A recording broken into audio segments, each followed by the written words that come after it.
얼마 전 제 딸아이와 신앙이 아주 깊은 이야기를 나눈 적이 있습니다. 이야기는 이렇습니다. 제 딸아이의 아주 친한 친구가 있는데 그만 그 아버지가 암에 걸렸어요.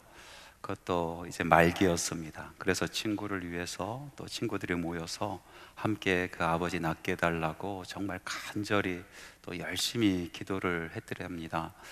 그런데 그만 하나님께서 그 아버지를 부르셨어요. 그리고 이제 장례를 마쳤는데 제 딸아이가 이렇게 이야기합니다. 아빠, 내 친구가 그 일로 인해서 낙심하지 않았으면 좋겠어.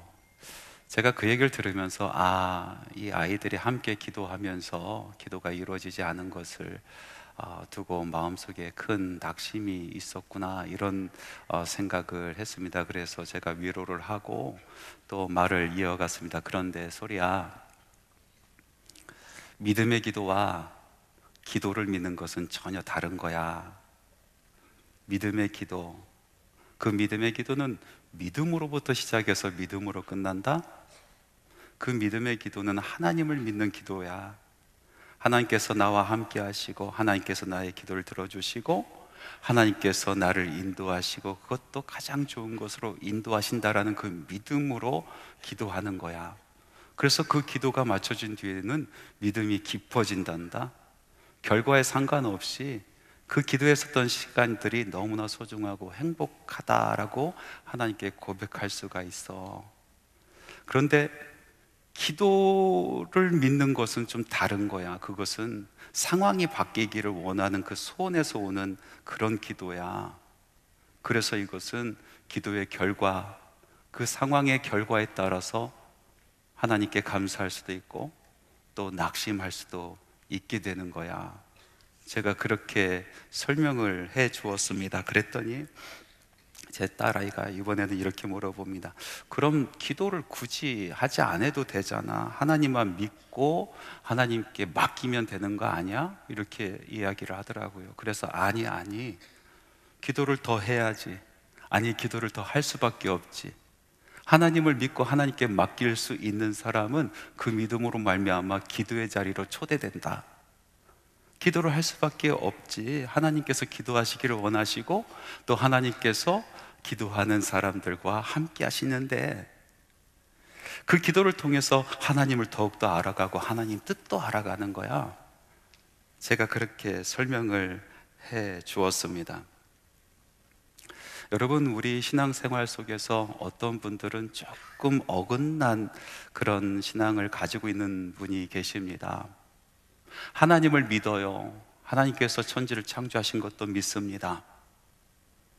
그리고 그 하나님께서 오늘도 살아 역사하시는 것을 믿어요. 그런데 그 역사하심에서 자기만 빠져있다라고 생각하시는 분이 있어요. 그 살아 역사하신 그 하나님이 나의 하나님이란 것이 믿어지지 않는 사람들이 있습니다. 그래서 말씀대로 살지 않습니다. 세상의 가치대로 살아갑니다. 하나님을 점점 멀리합니다. 마음속으로 멀어지는 것이죠. 그 마음속에는 이런 기도가 있을 겁니다. 하늘에 계신 하나님 아버지, 하늘 그대로 계세요. 나는 이 땅에서 내 마음대로 살겠습니다. 아마 그런 마음이 있지 않는가, 그렇게 생각을 해봅니다. 왜 이런 신앙이 있게 될까요? 정말로 하나님께서는 우리와 함께 하지 않으시는 걸까요? 하나님께서 천지를 창조하셨는데 6일 동안 창조하시고 7일 때 쉬셨다는데 그 이후로 계속 쉬고 계시는 건 아닐까요? 정녕 하늘에 계신 하나님은 하늘에만 계시는 것일까요? 하나님께서 이 땅을 주관하시고 운영하시고 또 역사하시는데 나만 빼놓고 주관하시고 운영하시는 거 아닐까요? 그렇게 생각하는 그 신앙, 그 마음이 어디서부터 온 걸까요? 예수님 탄생하시기 전 주전 734년에 이스라엘이라는 나라는 북이스라엘과 남유다로 나눠져 있었습니다. 734년에 남유다를 통치했었던 왕이 바로 아하스라는 왕입니다. 이 아하스 왕이 통치했을 때 이 남유다에 아주 큰 일이 있었습니다. 무슨 일이냐 하면은 북이스라엘이 아람이라는 큰 나라와 손을 잡고 연맹하고 동맹을 맺어서 남유다를 침공해 온 거예요. 연맹한 연합군이 침공해 왔어요. 결과가 어떻게 되었을까요? 당연히 큰 군대를 가지고 온 이 연합군이 승리했을 것이다라고 생각하는데, 하나님의 말씀에 보니까 이 연합군이 남유다를 능히 이기지 못하더라라고 기록하고 있어요. 그러니까 남유다가 작은 나라였지만 승리했다는 거예요. 그 싸움에서 이겼다는 겁니다. 그런데 그 다음 구절의 말씀은 참 이상합니다. 그 말씀이 어떻게 적혀 있냐면 이렇게 적혀 있어요. 이로 인하여 왕의 마음과 그의 백성의 마음이 숲이 바람에 흔들림 같이 흔들리더라. 싸움에서 이겼으면 사기가 올라가지 않습니까? 아, 하나님께서 우리와 진짜 함께 하시는구나, 하나님께서 우리를 지키시는구나, 믿음이 깊어지는 거 아닐까요? 그런데 이겨놓고 벌벌 떨었다는 거예요. 이 모습을 보고 너무나 답답해서 선지자 이사야가 그들의 믿음을 굳건하게 하기 위해서 아하스 왕을 찾아갑니다. 왕은 믿음을 굳건히 하십시오. 저들은 타담한 부직갱이입니다. 연기만 날 뿐입니다. 옛날에 아궁이 뗄 때 있잖아요. 부직갱이가 필요했어요. 부직갱이는 아주 좋은 것으로 쓰는 것이 아니에요. 그냥 나무떼기 긴 거, 딱딱한 것을 가지고 부직갱이를 삶죠. 그래서 불이 잘 붙게 하기 위해서 나무를 이리저리 뒤집는 거, 그게 바로 부직갱이에요. 근데 나무를 뒤집다 보면은 그 부직갱이에 잠깐 불이 붙어요. 그러면 어떻게 합니까? 부직갱이를 땅에 탁탁 털어버립니다. 그럼 불이 금방 꺼져요. 근데 참 희한한 게 부직갱이에서 불이 꺼지면요, 연기가 얼마나 많이 나는지 몰라요. 바로 그거와 같다는 거예요. 불이 그 안에 없다는 겁니다. 연기만 날 뿐이라는 것이죠. 겉만 아주 요란하다는 것입니다. 그 안에 능력이 없고 그 안에 권능이 없으니, 그러니 너희들은 떨 필요가 없다라고 얘기하는 겁니다. 그렇게 이야기했음에도 불구하고 아하스 왕은 믿지 못합니다. 적들이 다시 쳐들어올까봐 무서워 떨고 있습니다. 답답한 이사야, 이번엔 이렇게 이야기합니다. 정 못 믿겠으면 하나님께 증표를 구하십시오. 높은 곳에 올라가서 하나님께 증표를 구하시고, 깊은 곳에 내려가서 하나님께 증표를 구하십시오. 하나님께서 반드시 응답하시고 왕에게 증표를 보여주실 것입니다. 기도해 보라는 것입니다. 높은 곳에 올라가서 하나님의 이름을 불러보십시오. 낮은 곳에 내려가서 하나님의 이름을 불러보십시오. 하나님께서 반드시 응답하실 것입니다. 하나님께서 반드시 증표를 보여주실 것입니다 라고 이야기하는 겁니다. 그 이야기를 듣고 아하스 왕이 뭐라고 대답했습니까? 나는 기도하지 아니하겠노라. 왜냐? 나는 여호와 하나님을 시험하지 아니하겠노라 라고 이야기합니다. 나는 기도하지 않겠습니다. 왜? 나는 하나님을 믿기 때문에 그렇습니다. 나는 하나님께서 나를 지켜주신다고 믿기 때문에 그렇습니다. 나는 하나님을 시험하지 않겠습니다. 이 이야기만 들어보면은 참 믿음 있는 사람처럼 보여요. 그런데 그게 진짜 믿음이었을까요? 그렇게 믿음 있으면은 왜 이겨놓고 떱니까? 본문의 다른 말씀에 보니까 이 아하스 왕이 뒤에 몰래 가서 아수라는 더 큰 나라에 가서 많은 거금을 주고요, 그곳에서 무기와 용병을 사옵니다. 그러니까 하나님을 믿는다는 거예요. 하나님께서 나를 지켜주신다라는 그 사실을 믿는다라는 겁니다. 그러나 그 하나님이 나의 하나님이고 오늘 이 순간 나와 함께 계신다라는 것을 믿지 못하겠다는 것입니다. 오히려 눈에 보이고 손에 잡히는 그 무엇을 믿겠다는 거 아니겠습니까? 남유다의 아하스 왕의 이야기를 듣고 있자면은 믿음 연약한 우리의 모습이 보입니다. 다 믿어요. 하나님도 믿고요, 하나님께서 천지를 창조하신 분이란 것도 믿습니다. 우리가 예수님을 믿고요, 예수님께서 사망 권세 이기시고 그리고 부활하셨다라는 그 사실도 믿습니다.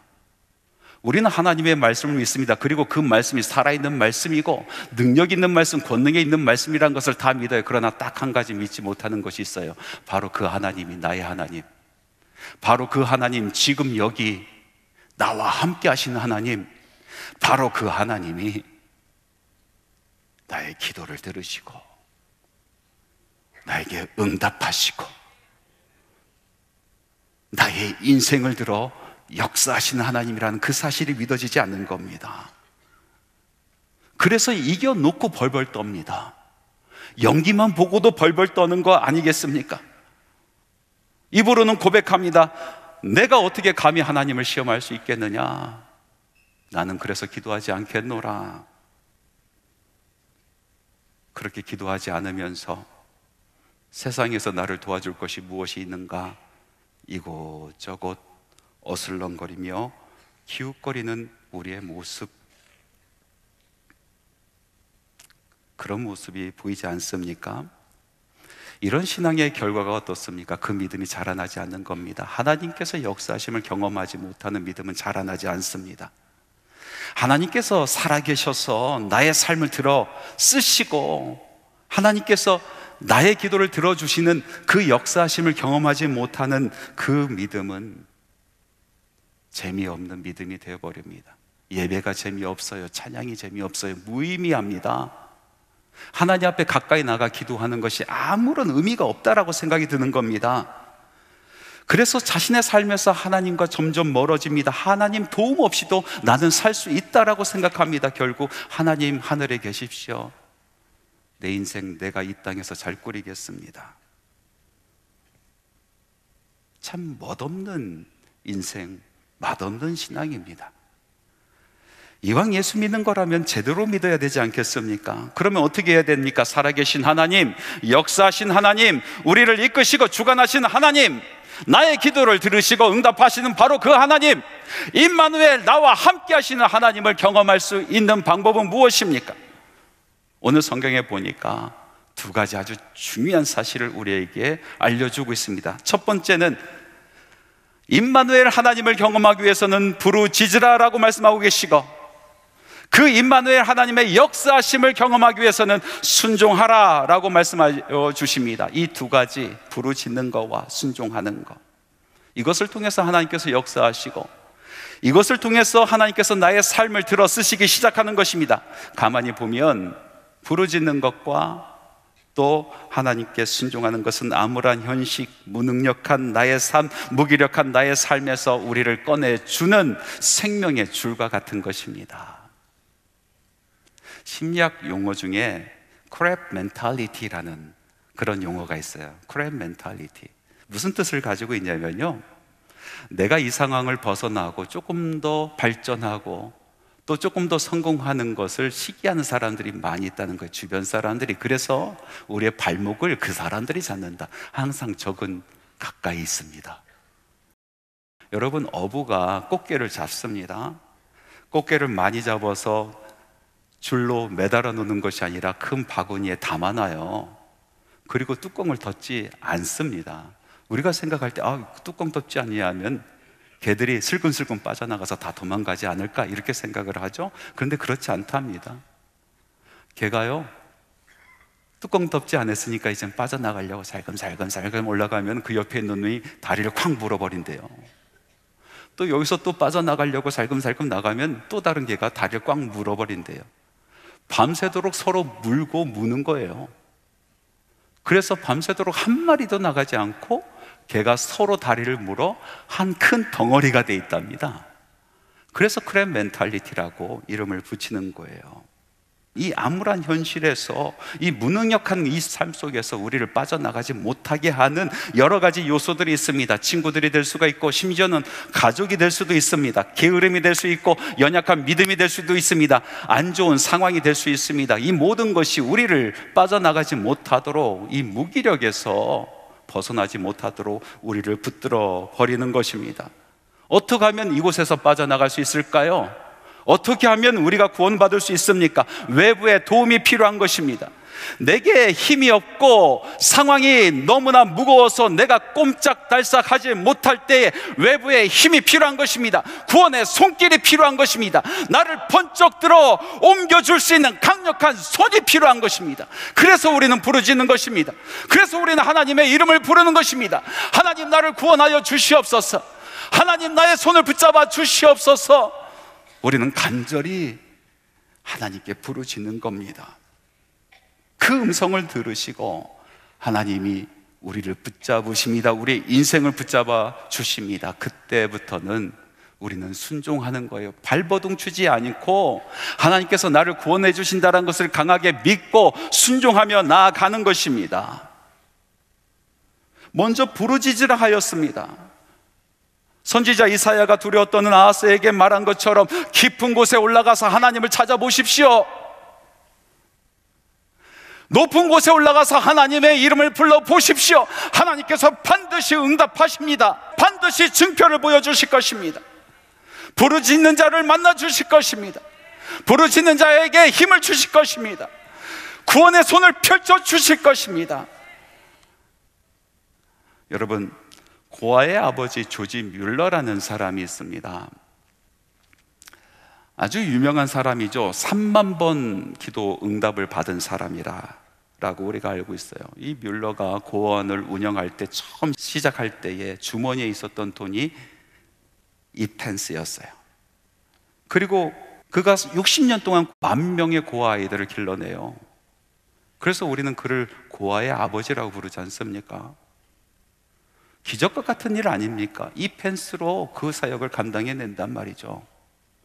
그런데 더 놀라운 것은요, 이 조지 뮬러가 한 번도 밖에 나가서 자기 사역을 홍보하고 모금한 적이 없대요. 자기 삶을 간증하고 후원해달라고 요청한 적이 없대요. 그러면 어떻게 60년 동안 10,000명의 이 고아 아이들을 길러냈을까?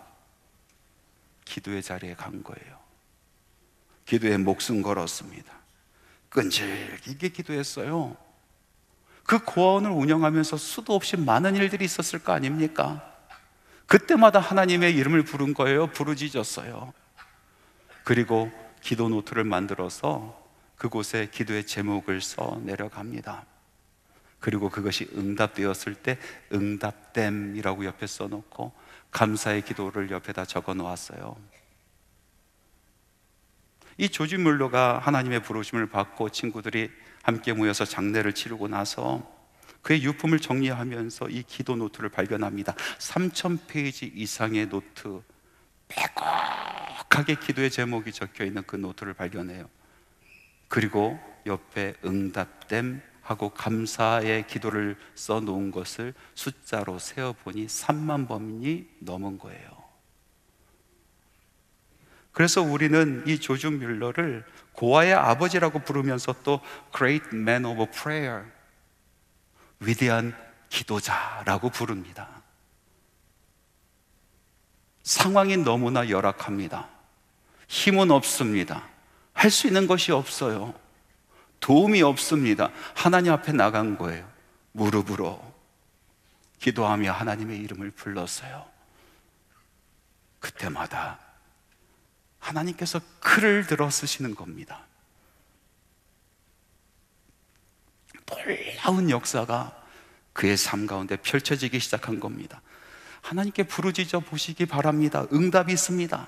아브라함이 부르짖었습니다. 모세가 부르짖었습니다. 다윗이 하나님의 이름을 불렀습니다. 사도 바울이 하나님의 이름을 불렀습니다. 여호와여, 내가 주께 부르짖으오니 나의 기도를 들어주시옵소서. 내가 주께 부르짖으오니 나를 깊은 수렁에서 건져주시고 나를 고쳐주옵소서. 그렇게 사모하고 기도할 때마다 하나님께서 그들의 손을 붙잡아 주셨습니다. 그들의 인생을 살려주셨습니다. 세워주셨습니다. 무의미하고 무기력한 허무한 신앙에서 벗어나기 위한 또 다른 방법은 순종이라 하였습니다. 순종, 그냥 믿고 따르는 것입니다. 하나님께서 나를 택해 주셨고 하나님께서 나의 아버지가 되시니 하나님께서 나를 결단코 버리지 않는다라는 믿음을 가지고 하나님께서 이끄시는 그 길을 따라가는 겁니다. 묵묵히 따라가는 것입니다. 내 이성으로는 도무지 이해되지 아니하는 일들이 내 삶 가운데 펼쳐지고 있어도 하나님께서 나를 붙들으셨으니, 하나님께서 나를 구원의 길로 인도하시니 믿고 순종하며 가는 겁니다. 예수님께서 탄생하기 전에 이름이 다 팔레스타인 나사렛이라는 작은 마을에 요셉과 마리아라는 사람이 살았습니다. 두 사람은 사랑하는 사람이었습니다. 결혼을 약속하고 약혼한 사이였어요. 행복한 미래를 꿈꾸는 그런 시기를, 그런 아름다운 때를 보내고 있었는데 청천벽력 같은 소식을 접해 듭니다. 마리아가 아무런 관계가 없었는데 아이를 가졌다는 거예요. 이해가 되지 않습니다. 어떻게 처신해야 될지 알지 못하겠습니다. 하나님, 도대체 왜 이런 일이 벌어집니까? 하나님, 왜 하필 나에게 이런 일이 벌어집니까? 그리고 마리아는 어떡합니까? 사람들에게 발각되면은 돌 맞아 죽거나 아니면은 불구로 일평생 살아가야 되는데, 이 수치를 어떻게 일평생 짊어지고 살 수 있겠습니까? 어떻게 우리가 이것을 감당합니까? 요셉이 하나님께 지혜를 구했습니다. 그리고 생각하기를, 조용히 마리아를 정리하자, 마리아를 끊어내려고 했습니다. 그러던 어느 날 천사가 요셉을 찾아옵니다. 그리고 이 모든 일을 설명해 주기 시작합니다. 이 모든 일이 된 것은 주께서 선지자로 하신 말씀을 이루려 하심이니, 이르시되 보라, 처녀가 잉태하여 아들을 낳을 것이요 그의 이름은 임마누엘이라 하리라 하셨으니, 이를 번역한즉 하나님이 우리와 함께 계시다 함이라. 모든 것이 하나님이 하신 것이라는 것입니다. 그리고 하나님께서 함께 하시기 위한 것이라는 것입니다. 이 엄청난 일이, 이 일그러지고 삐뚤어진 일이 하나님께서 함께 하시려고 하신 일이다라고 말씀하고 계십니다. 도무지 이해가 되지 아니하는 이 일이, 그 일 가운데 하나님께서 함께 하신다라는 말씀입니다. 그 말씀을 믿고 순종했습니다. 요셉은 안개 같은 그 길을 믿음을 가지고 순종하며 걸어가기 시작하는 것입니다. 일그러지고 삐뚤어진 그 일 가운데 하나님께서 함께 하신다, 도무지 내가 받아들이지 못할 그 일 가운데 하나님께서 함께 하신다, 그 일을 통하여 큰 일을 이루어 주신다, 임마누엘의 역사가 모두 망가진 것 같은 내 삶 가운데 이루어질 것이다, 순종하며 나가는 거예요. 여러분, 그 순종으로 말미암아 안개 같은 그 미래를 순종의 발걸음으로 헤쳐가면서 하나님께서 역사하시기 시작합니다. 그의 삶 가운데, 그의 가정 가운데, 아니 온 인류 가운데 우리 하나님께서 증표로 보여주시고 약속하셨던, 내가 너희와 함께하리라, 임마누엘의 역사가 이루어진 것입니다. 금요기도회를 마치고 나서 많은 기도의 제목이 있는 것을 다시 한번 생각해 보았습니다. 어떤 사람들은 수술을 앞두고 떨린 마음으로 하나님께 기도하고, 어떤 사람은 수술을 마치고 나서 완쾌되기를 위해서 기도하고, 경제적인 상황이 너무나 힘들어서 사방이 막힌 것 같아서 하나님 도와달라고 기도하시는 분도 계시고, 자녀의 답답한 상황을 보고 하나님의 이름을 부르는 사람들도 있습니다. 집에 돌아갔는데도 그 기도의 제목들이 제 머리에서 떠나가지 않습니다. 잠이 오지 않았습니다. 하나님, 이 기도를 들어주셔야죠. 여러분, 우리 삶을 보면은 정말 이해하기 어려운 일들이 벌어지지 않습니까? 드라마 같은, 영화 같은 일들이 정말로 우리 삶 가운데 나타나지 않습니까? 하나님이 정말 나와 함께 하신다라면, 하나님께서 지금 여기 계신다라면 이런 일이 어떻게 있을 수 있습니까? 하나님이 정말로 내 인생 가운데 주인 되어 주셔서 내 인생을 이끌어가고 계신다라면 어떻게 이런 일이 내 삶 가운데 일어날 수 있습니까? 하면서 우리의 마음이 점점점 굳어질 때가 있습니다. 그러나 여러분 기억하시기 바랍니다. 그러한 일들 가운데도 하나님께서 임마누엘을 함께 하십니다. 그 일을 통하여 하나님께서 새로운 일을 펼쳐내실 것입니다. 그 일을 통하여 하나님의 역사하심이 드러날 겁니다. 하나님께서 한번 붙들어 세운 그 인생, 하나님께서 완성해 주시는 것입니다. 선한 일을 행하신, 그 시작하신 우리 하나님께서 결단코 마치시는 것입니다. 믿으시기 바랍니다. 우리는 성탄절을 앞두고 있습니다. 우리는 성탄을 기쁜 성탄, 복된 성탄이라고 부릅니다. 왜 성탄절이 우리에게 기쁩니까? 왜 성탄절이 우리에게 복됩니까? 그것은 우리 하나님께서 약속하신 임마누엘, 내가 너희와 함께 하리라 하신 그 증표가 이루어진 날이기 때문에 그렇습니다. 사랑하는 성도 여러분, 우리들의 삶 가운데 임마누엘 하나님의 역사하심이 있기를 바랍니다. 정말로 기쁜 성탄, 우리 하나님께서 함께 하시는 정말로 복된 성탄이 우리 앞에 펼쳐지기를 간절히 바랍니다.